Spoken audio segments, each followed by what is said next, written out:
Hello दोस्तों, मेरे इस नए पॉडकास्ट में आप लोगों का स्वागत है। इंडियन एस्ट्रोलॉजी यानी भारतीय ज्योतिषी शास्त्र। एक समय था कि जब इंडियन एस्ट्रोलॉजी को समझने और इंडियन एस्ट्रोलॉजी के विज्ञान को जानने के लिए पूरी दुनिया से लोग भारत में आते थे और भारत की किताबों को जो इंडियन एस्ट्रोलॉजी से जुड़ी हुई थी उसका अनुवाद जो है वो विभिन्न भाषाओं में कर अपने देशों में इस विज्ञान का प्रचार और प्रसार किया करते थे। लेकिन आज के समय में इंडियन एस्ट्रोलॉजी को एक अंधविश्वास के साथ जोड़ा जाने लगा। उसका एक बहुत बड़ा कारण रहा कि इंडियन एस्ट्रोलॉजी का जो विज्ञान था उसमें से विज्ञान को हटा दिया गया और उसे कर्मकांडों से जोड़कर देखा जाने लगा और उसके लिए बहुत सारे लोग जिम्मेदार भी रहे हैं। हम उन डिस्कशन पर नहीं जाएंगे, लेकिन आज कुछ लोग ऐसे हैं जो कि इंडियन एस्ट्रोलॉजी को फिर से वैज्ञानिक रूप देने के लिए काम कर रहे हैं। और ऐसे ही एक ज्योतिषी विज्ञानी प्रणय कुमार दास जी हैं जो आज के पॉडकास्ट में हमारे साथ होंगे। ये एक हमारे बहुत ही अच्छे दोस्त और भारतवर्ष के सबसे कम उम्र के ज्योतिषी रत्न हैं और इंटरनेशनल एस्ट्रोलॉजी फेडरेशन के ब्रांड एम्बेसडर हैं। और इसके अलावा पूरी दुनिया के कई एस्ट्रोलॉजी से जुड़े हुए जो संस्थान हैं, जो ऑर्गेनाइजेशन हैं, उसके सदस्य हैं, उसके रिप्रेजेंटेटिव हैं और एस्ट्रोलॉजी के बहुत ही जबरदस्त जानकार हैं। तो इस पॉडकास्ट के पहले पार्ट में हम लोग रिलेशनशिप्स के बारे में बात करेंगे और एस्ट्रोलॉजी और माइथोलॉजी में रिलेशनशिप के बारे में क्या कहा गया है और अगर किसी में रिलेशनशिप को लेकर कुछ दिक्कतें पैदा होती हैं तो उसे करेक्ट करने का, उसे सही करने का क्या तरीका हो सकता है। एक नए वीडियो में फिर प्रणय के साथ और एक नए टॉपिक पर जो आजकल समाज का एक बहुत ही जरूरी कह सकते हैं पहलू बना हुआ है, उस पर आज हम लोग बात करेंगे।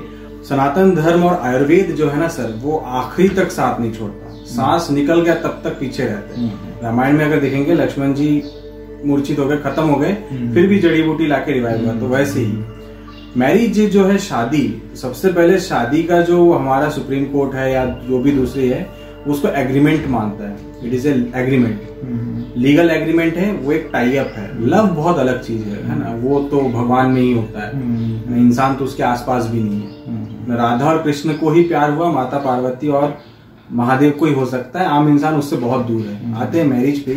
तो एस्ट्रोलॉजी में लव, मैरिज और आपका स्पाउस या जोड़ीदार, तीनों को अलग रखा गया है। मतलब आपका जिससे प्यार हो जोइनी को उससे शादी हो, जिससे शादी हो जोइनी उससे प्यार हो। अच्छा। और हो सकता है जिससे प्यार हो जिससे शादी हो बट आपका जोड़ीदार वो ना हो। अच्छा, मतलब इसको हिंदू माइथोलॉजी में जो है लीगल मान्यता है। हाँ बिल्कुल। अच्छा, बिल्कुल है ना। मतलब जोड़ीदार है कि आप उससे इन दोनों से शेयर नहीं कर पा रहे हो अपनी बात, है ना। लकी वो है जिसका तीनों कॉम्बिनेशन बना है। आपको अट्रैक्शन भी है, शादी भी हुई है और आप उससे सारी बातें शेयर भी कर पाते हैं। जोड़ीदार भी है वो, है ना। मतलब ये किस्मत की बात, ये किस्मत, यही भगवान का आशीर्वाद है कि यही आपका किस्मत है ना। आपने त्याग किए होंगे, आपने स्त्री वर्ग की सेवा की होगी, अगर आप मेल हो तो, फीमेल हो तो आपने पास्ट लाइफ में पति की सेवा की होगी या पुरुष वर्ग की सेवा की होगी, अलग अलग फॉर्मेट में। आपने दूसरों की शादियों में बहुत सेवा की होगी, तो यही भगवान का आशीर्वाद आपको मे भी मिले। तो यही चीज है, बट इन जनरल ये तीनों अलग है ना। तो एस्ट्रोलॉजी में 5th, 7th और 9th हाउसेस होते, थोड़ा टेक्निकल है। ये जगह जो है लव, मैरिज और जोड़ीदार का होता है। आते हैं 5th पे। 5th जो है वो लव का है, सेक्स का है और चिल्ड्रन का है। ठीक है, इसमें शादी का कोई रोल नहीं है। ये 3 सेगमेंट, मतलब मैं ये ऋषि मुनियों का मतलब सोचता हूँ कितना उनका ग्रेट थिंकिंग और इमेजिनेशन था। ये तीनों अलग है, इसमें शादी की कोई जरूरत नहीं है। शादी जो है 7th में आएगा। ट्रीटी, एग्रीमेंट, पूजा, यज्ञ, पब्लिक इमेज।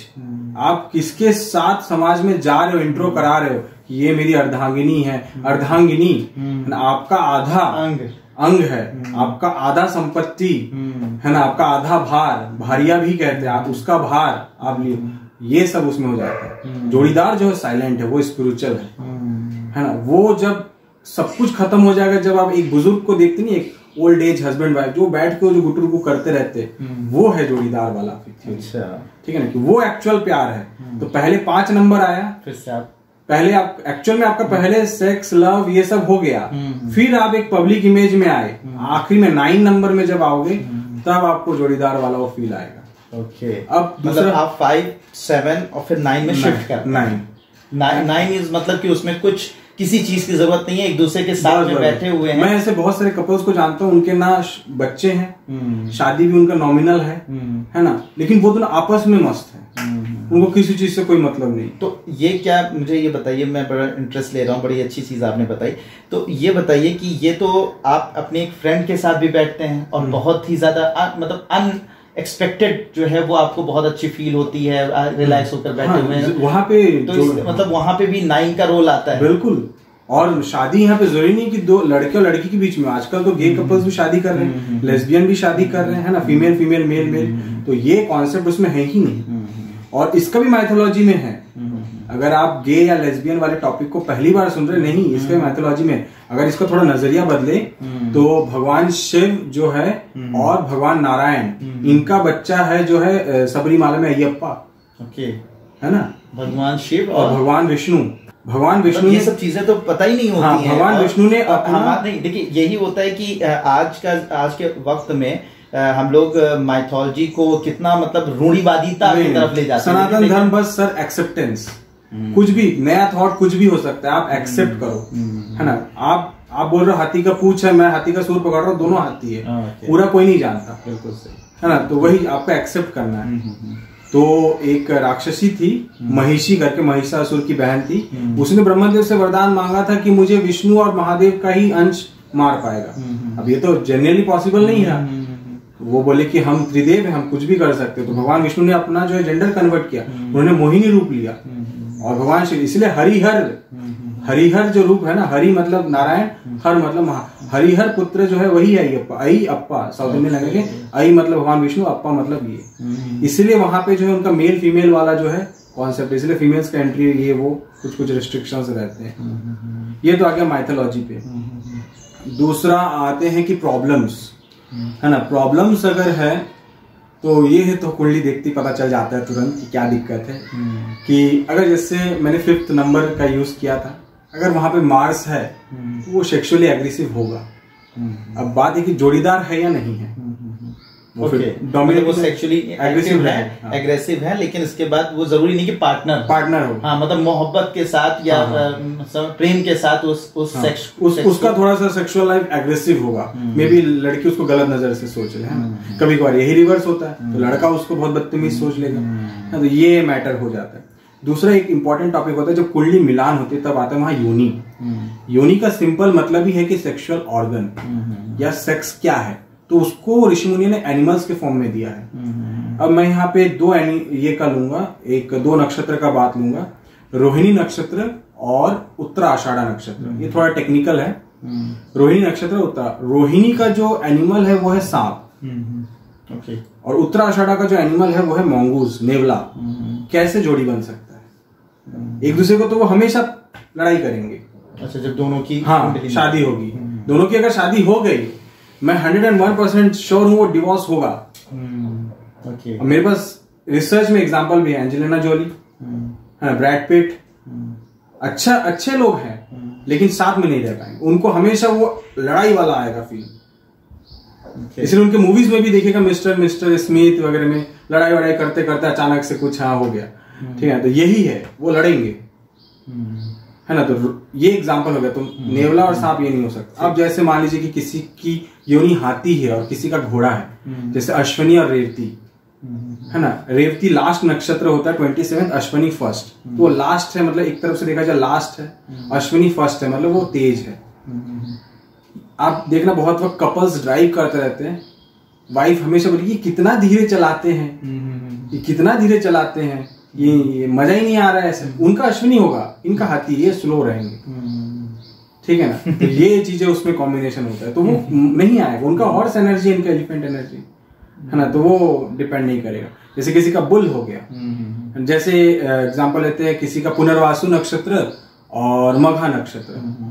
अब एक का ये चूहा है, एक का बिल्ली है, तो अब एक दूसरे के खिलाफ ये अटैक तो करते हैं, बट बिल्ली खेलता है। चूहे को पहले नहीं मारेगा, पहले खेलेगा उसके साथ। अच्छा। तो वो अगर हस्बैंड वाइफ में आएगा तो हस्बैंड हमेशा उसको पहले उकसाएगा कि तुम रिटर्न में एक बार वार तो करो, फिर मैं तुम्हें जो है डोमिनेट करूंगा, ठीक है ना। तो इस टाइप से तो ये रहता है सर योनि इसमें।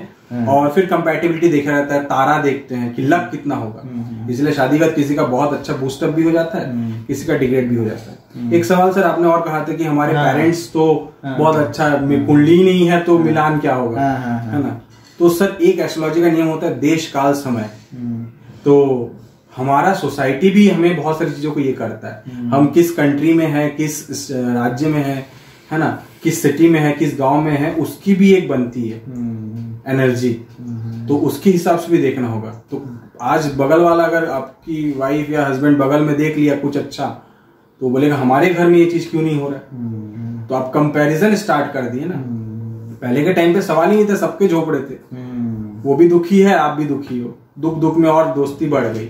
यहाँ ऐसा नहीं, यहाँ किसी का बहुत बढ़ गया है, कोई हर महीने साड़ी वाड़ी गिफ्ट कर रहा है, कोई ध्यान नहीं। मतलब सोशल जो है वो सोशल डिस्पैरिटी बन गई है उसकी वजह से, वो भी एक रीजन है कि डिपेंड करता है। और पहले आप देखेंगे कि लोगों के अंदर पेशेंस बहुत थे, है ना। वाइफ से खुश नहीं है तो वो काट रहा है, वाइफ हस्बैंड से खुश नहीं है तो ठीक है। पहले ये भी होता था ना, कांटेक्ट ही भी बहुत कम होता था, हस्बैंड वाइफ आपस में। मैं सुबह वो काम पे गया, रात को आए, सो गया। और अगर वो मतलब मर्दों के बीच में बैठा हुआ है, औरतों के बीच में बैठी हुई है, मतलब मर्द और जॉइंट फैमिली है, लड़ाई हुआ तो दूसरे संभाल लिए सब। अभी तो है ही 2 लोग, है ना। के.एन. राव वर्ल्ड के सबसे टॉप एस्ट्रोलॉजर है, अभी उन्होंने रिटायरमेंट ले लिया, अभी कुंडली नहीं देखते, भजन वजन कराते। उनका एक स्टेटमेंट है कि marriage is an institution that you are dealing with your biggest enemy from your past life। अच्छा। हाँ, सबसे बड़ा दुश्मन जो है आपके पास्ट लाइफ का, उसी से शादी हुई है इस बार। अब रहो लड़ो, ये सबके साथ हो। हाँ, मतलब अब बात यह है कि देखना कभी बार 2 वॉरियर लड़ रहे हैं, एक की वीरता देख के दूसरे को आंसू आ गया, तो उनकी लाइफ अगली अच्छी रहेगी। लेकिन अगर आप लोगों ने आखिरी तक षड्यंत्र, देश को, समाज को, प्रकृति को नुकसान पहुंचाया, फिर तो आप भी रेडी रहिए। अब ये सब मिलके आपको परेशान करेंगे। अच्छा, इसको मतलब सही करने का, मतलब शॉर्ट में कि इसको सही करने का कोई ऐसा तरीका होता है कुछ आपके यहाँ, मतलब इन सब? हाँ सर, वो एक्चुअल में देखना होता है कि देखिए कर्मों का रिजल्ट कोई ना कोई प्लैनेट देगा, वो अपना अपना रोल प्ले करेंगे। और हमें वो देखना होता है कि कौन सा प्लैनेट की वजह से ऐसा हो रहा है, कौन ये डिस्टर्बेंस क्रिएट कर रहा है ना। जैसे अगर किसी की ढैया चल रही है ना, मैंने अपने रिसर्च में देखा है 90% अगर कोई तीसरा हेल्प ना करे, उनका रिलेशनशिप टूटा है, है ना। किसी ना किसी का इंटरफेरेंस रहता है, तभी वो सर्वाइव होता है। बहुत नहीं तो शनिदेव अपने आप में प्रबल है तो बच जाएंगे। तो वो देखना पड़ता है कि कुंडली में कौन सा प्लैनेट में हैम्पर कर रहा है, फिर उसके हिसाब से रेमेडीज करते हैं, है ना। क्योंकि वैवाहिक जोड़ा जो है महादेव पार्वती और विष्णु नारायण से आगे कोई नहीं है, तो उन्हीं की एक उपासना कीजिए। नहीं तो रुद्राक्ष का और रत्नों का भी इसमें मैं ये बताऊंगा सर एक चीज और कि ये जो है हमारे जो बॉडी में जितनी भी दिक्कत है वो 5 एलिमेंट्स बेस्ड है। आप 5 तत्वों को सुधार लीजिए, आपको कुछ करने की जरूरत नहीं है ना। तो आप उसको कैसे करोगे तो आपको तो पता ही नहीं है। तो रत्न हो गया या फिर रुद्राक्ष हो गया, ये इस पृथ्वी में ही उगता है, तो ये अर्थ एलिमेंट को रिप्रेजेंट करते हैं और हम लोग भी पृथ्वी में ही रहते हैं, इसलिए इसका तो हमारे ऊपर इसका जो है असर ज्यादा होता है ना। और जब हम शादी करते हैं हिंदू धर्म के हिसाब से तो अग्नि होता है, फायर होता है। तो अग्नि को ये करता है, मतलब हम लोग देवी देवताओं से मदद करते हैं कि हमारे इस एग्रीमेंट को, है ना, अग्नि को साक्षी मान के, है ना, तो वो वचन देते हैं। तो वो एक तरफ से क्या है, एग्रीमेंट के वो केयर टेकर है, वो बाकी देवताओं को बता रहे हैं। और जो फेरे होते हैं तो वहां पे 7 प्रोमिसेस होते हैं। 5 लड़का लड़की से लेता है और 2 लड़की लड़के से लेता है। और वहां पे कहीं पे भी ये नहीं था कि आप एक्स्ट्रा मैरिटल मत करो। अच्छा, हाँ, उस प्रॉमिस में कहीं पे भी लड़का ले लिया है चालाकी से, लड़की को मौका ही नहीं दिया ना, 2 प्रॉमिस तो दिया है उसको। अच्छा, समझे ना। हाँ, और लड़की का एक ही कहना है कि आप किसी दूसरे स्त्री के साथ ये नहीं करोगे, लेकिन आप वाइफ बना के नहीं लाओगे, इसका कोई ये नहीं है। इसलिए पहले टाइम पे मल्टीपल मैरिजेस करके लड़का ही कर। मतलब आप कहना चाह रहे हैं कि आप मतलब एक्स्ट्रा मैरिटल अफेयर्स कर सकते नहीं कर सकते, आपको शादी करके आना है, लाना है। ओके, है ना। वो जो वाइफ है वो सौतन बर्दाश्त कर सकती है, लेकिन बाहर की चीजों को बर्दाश्त नहीं कर सकती। तो ये तो बड़ा मतलब जबरदस्त, बड़ा इंटरेस्टिंग चीज है। हाँ, है ना। मतलब देखिए, जैसे मैं आपको इस पे दिखाता हूँ, जैसे कि मुस्लिम में कहते हैं कि आप 4 शादियां कर सकते हैं। शादियां आप कर सकते हैं, और शादियां इस वजह से अलाउ की गई हैं, मतलब ये परमिशन नहीं है, ये कंपल्शन नहीं है, लेकिन परमिशन है। ठीक है, कंपल्शन और परमिशन है। आप 4 शादियां कर सकते हैं, लेकिन करेंगे ये कंपल्सन करना ही है, ऐसा कंपल्शन नहीं है। और उसमें क्यों कहा गया है, उसके पीछे जो हम लोग कॉन्सेप्ट बताया गया है कि अगर कि आप एक्स्ट्रा मैरिटल अफेयर्स नहीं कर सकते, जो आप बता रहे हैं, वो नहीं कर सकते। आप जो है एक होता है जिना, मतलब कि व्याभिचार जिसे बोलते हैं, या कह सकते हैं कि बाहर जो जाकर आप सेक्सुअल डिजायर्स को वो करते हैं, ठीक है, तो वो नहीं कर सकते, वो नहीं कर सकते। अगर आपको करना ही, अगर आपको बहुत ही ज्यादा शादी तो आप कोई पसंद, तो आप उससे शादी करिए, उसको प्रॉपर लीगल रिस्पॉन्सिबिलिटी, उसको लीगल एड दिए। भाई आपने बाहर किसी के साथ रिलेशनशिप कर लिया, और उसके बाद क्या हुआ, उसको अपनी मतलब मिस्ट्रेस की तरह से रख लिया। अगर फीमेल के उस पॉइंट हो, उसको ना हक मिल रहा है, समाज में भी उसको निंदा मिल रही है, उसको रिस्पेक्ट नहीं मिल रही है, और सारी चीजें आप उसके साथ वो करते। एक तो एक्सप्लॉइटेशन, आप फ्रंट में लाइए, वाइफ वो एक्सप्लॉइटेशन कर रहे हैं ना उस लड़की का, फीमेल का एक्सप्लॉइटेशन कर रहे हैं। तो चाहे हिंदू माइथोलॉजी जैसे आपने बताया, मुस्लिम माइथोलॉजी जितना मैंने जाना है, तो उसमें सिर्फ इसी फीमेल एक्सप्लॉइटेशन को खत्म करने के लिए उसकी परमिशन दी गई है, लेकिन यहाँ पर कंपल्शन नहीं है। ये नहीं कहा जा रहा है यहाँ पे हम लोगों को, मतलब जो ये बात निकल के आई, तो इसका मतलब ये नहीं है कि आपको दूसरी तीसरी शादी करनी ही है, या तो फिर अगर मुझे किसी दूसरे की तरफ अट्रैक्शन हो रहा है तो मैं कंट्रोल कर जाऊं। मेरा पहला तो है ये कंट्रोल, मैं अपनी वाइफ के लिए ही कह रहा हूँ, और ये नियम वाइफ के लिए भी है। ये भी नियम नहीं, वो भी कर सकती है। वो भी जैसे अनुलोम और प्रतिलोम विवाह होता है, उसमें कई कैटेगराइजेशन है। अगर लड़का 5 शादी कर सकता है तो लड़की भी कर सकती है। अच्छा, मतलब ये हिंदू माइथोलॉजी। हाँ, राजा दशरथ की 3 पत्नियां थी, तो पांचाली के भी 5 पति थे, है ना। तो आप ऐसा रेस्ट्रिक्शन नहीं कर सकते। तो मतलब ये है कि आप ये तो कंट्रोल कर लीजिए, ठीक है भाई, कंट्रोल करिए, और अपनी वाइफ के लिए ही क्या करिए, मतलब ईमानदार रहिए, ठीक है, कंट्रोल कर लिए। भाई अट्रैक्शन हो रहा है, नेचुरल है, तो आप खत्म कर दीजिए उसको। और अगर ऐसा है तो आप उस लड़की को, मतलब जो हमारे एक्सप्लॉइटेशन नहीं कर सकते, आप उसको भी वाइफ का दर्जा दीजिए, उसको लिए भाई, उसको भी तो रिस्पेक्ट का, उसको भी तो रिस्पेक्ट का अधिकार है, वो क्यों आपकी मिस्ट्रेस। बिल्कुल। Okay, good. मतलब ये मुझे एक चीज अच्छी लगी कि देखिए, हर चीज में मैं जब आप लोगों से बात करता हूँ, मैं बहुत विभिन्न धर्मों के लोगों से मिलता हूँ, विभिन्न धर्मों की माइथोलॉजी, उनका कल्चर, ये सारी चीजें जानने की कोशिश करता हूँ। और जब मैं जानने की कोशिश करता हूँ, ठीक है, तो मैं जब उस धर्मों को कंपेयर करता हूँ, जैसे मैं मान लीजिए मुस्लिम रिलीजन से हूँ, या आप हिंदू रिलीजन से हैं, या फिर कोई उससे अदर रिलीजन से, तो मैं जब भी देखता हूँ, तो उसका जो फाइनली जब हम उसे जानते हैं, जब उसे समझते हैं, जब उसे इंटरेस्ट लेते हैं, और जब उसके क्रक्स तक पहुंचते हैं, तो पता ये चलता है कि बातें तो भाई सब जगह एक ही कही जा रही है, ठीक है, एक ही कही जा रही है। असल में जो क्या कहते हैं, धर्मों के नाम पे लड़ाई करने वाले लोग हैं, मैंने जहां तक सीखा, मैंने जो माना है, और मैंने जो अभी तक देखा एक्सपीरियंस से, क्योंकि मैं बातें करता हूं, शायद वो लोग बात नहीं करते होंगे, तो शायद, तो जो लोग धर्म के नाम पे लड़ते हैं, वो मुझे लगता है कि वो धर्म को सबसे कम जानते हैं। बिल्कुल, ठीक है, धर्म को सबसे कम जानते हैं, किसी भी धर्म को, चाहे वो मुस्लिम धर्म वाला अगर कह रहा है मैं सबसे बेस्ट हूं और लड़ाई कर रहा है, हिंदू धर्म वाला कह रहा है कि मैं बेस्ट हूं और लड़ाई कर रहा है, तो वो दूसरा वाला हमारा दुश्मन है, तो इसका मतलब वो धर्म को सबसे कम जानने वाला इंसान है। क्योंकि मैं तो रेगुलर बात करता हूं, और मेरी तो किसी धर्म के लोगों से आज तक ऊपर वाले का शुक्र है कि नहीं लड़ी, इसी वजह से, क्योंकि दूसरे को आप एक्सेप्टेंस दीजिए। बिल्कुल, ठीक है, बैठिए, बातचीत कीजिए। मैरिड लाइफ के लिए मैं एक ही सलाह सबसे बेस्ट दूंगा, आप लोग खेलिए, इंडोर गेम्स खेलिए, आउटडोर गेम्स खेलिए, क्योंकि ये हम लोग एनिमल्स ही डेवलप हुए ना, एनिमल्स उस चीज को आज भी फॉलो करते हैं, क्रीड़ा मेन है। इसलिए जितने भी देवी देवता हो, हर जगह ना ये स्टोरीज में आता है कि महादेव और माता पार्वती वो चौसर खेल रहे थे, है ना, एक बार वो खेल हुआ, तो ये खेल वर्ड बार बार आता है। आप उसके पीछे के मतलब को समझिए कि वो लोग इतने भगवान होके भी खेल रहे हैं, है ना। तो आपके लाइफ में खेल है ही नहीं, आप सुबह उठे चले गए, आप बात ही नहीं किए। आप, मैं एक कपल को जानता हूँ, लोग अपने कोर्ट, घर के सामने टेनिस कोर्ट बनाए, उनके बच्चे नहीं, उन लोग टेनिस खेलते हैं, बैडमिंटन खेलते हैं, है ना। वही अलग ही टाइप से उनका एक एंजॉयमेंट है, चेस खेलते हैं, फिर लूडो खेल रहे हैं, कैरम का उन लोग सेटअप ये किए हैं। खेल बहुत जरूरी है, क्रीड़ा बहुत जरूरी है। बहुत जबरदस्त बात। पबजी नहीं है ना, पबजी नहीं तो पबजी में लग गए गर्लफ्रेंड बॉयफ्रेंड। तो प्रणय ने बड़ी जबरदस्त बातें बताई, जो बातें, कुछ नई बातें मुझे खुद पता चली, और आपको डेफिनेटली ये वीडियो और ये सारी चीज़ें बहुत फ़ायदा पहुंचाएंगी और बहुत ही मददगार साबित होंगी अपने रिलेशनशिप को बेहतर करने के लिए। तो आपको वीडियो ये कैसा लगा ज़रूर कमेंट बॉक्स में बताइए। और साथ ही साथ प्रणय से, जैसे मैं कहता हूँ, प्रणय से अगर आपके पर्सनली बात करना चाहते हैं किसी टॉपिक पर, बहुत सारी चीज़ें पब्लिक में नहीं कही जा सकती, तो डिस्क्रिप्शन में इनका नंबर दिया हुआ है, आप इनसे कांटेक्ट कर सकते हैं। और इस वीडियो को ज़्यादा से ज़्यादा लोगों तक शेयर कीजिए। Thank you so much.